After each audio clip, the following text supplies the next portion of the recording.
just the problems that they have to address. Joy, you've already touched upon it. You mentioned Williamson briefly, almost in passing.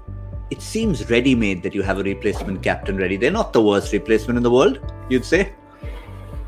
No, that's a World Cup winning, besides a throw that hit a bat and went on for four. Captain is pretty good captain too.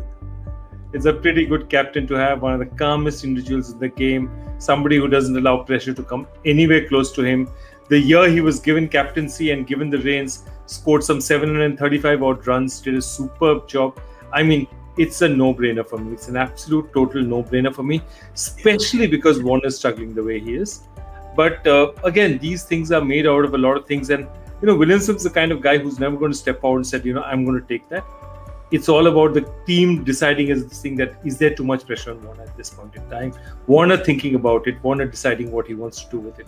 So there are a lot of factors, I think, which are involved. And I think, again, like their counterparts who are also from Chennai in that sense, Hyderabad, Hyderabad also tend to be a very grateful team. They're very grateful for people who have done stuff for them.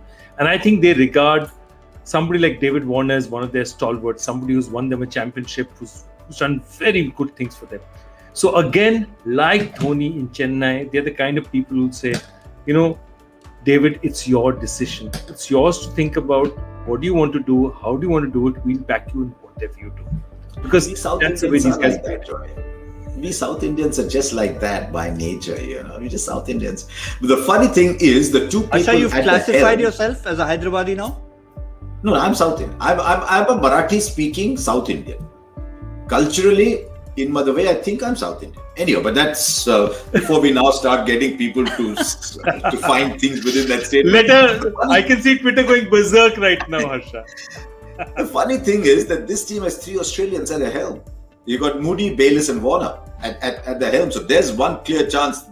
Clearly, New Zealand has no chance of making it there. No, but jokes aside, I think we've got to look at this carefully. Warner has delivered them 4 finishes, 4 qualifications in 5 years. 1 year he didn't play, right? Or did he not play 2 years? He didn't play 1 year. But also, they've got to figure out if Warner's strike rate and the runs are a function of his leadership or a function of something else. Is Kane Williamson becoming captain suddenly going to open up a new world for Warner? Or are we reading too much into 2 or 3 performances from someone who's probably been the best batsman along with Gale, probably been the best batsman in the IPL? So I think there's enough cool heads over there. And also the Aussies tend to support, cut. So they'll take a call. But yeah, Joy is absolutely right. At this stage, 1-5. No, they're in tug of war, when you just start to move and now there's no one holding you back, they're at that stage. But just to finish off this discussion and picking up from what Harsha said and looking at these results, yes, it may be that Australian triumvirate, it may be Warner's own way of thinking and how he reacts to it. But for me, my first reaction is, if you change captain, you manage to rest Warner for a couple of games, you have people on the bench who are there. I know we've talked about 21 players used, but there is a Jason Holder, there is a Mohammad Nabi. So there are replacements who will be able to stand in and do enough for that team. The only question is, how do they feel the balance going, and what does Warner think is the reason? Is it the burden of captaincy? Again, I don't think they need Warner to necessarily sit out. I think Warner can play as well. I think it's a matter of Warner just not being captain. Yeah.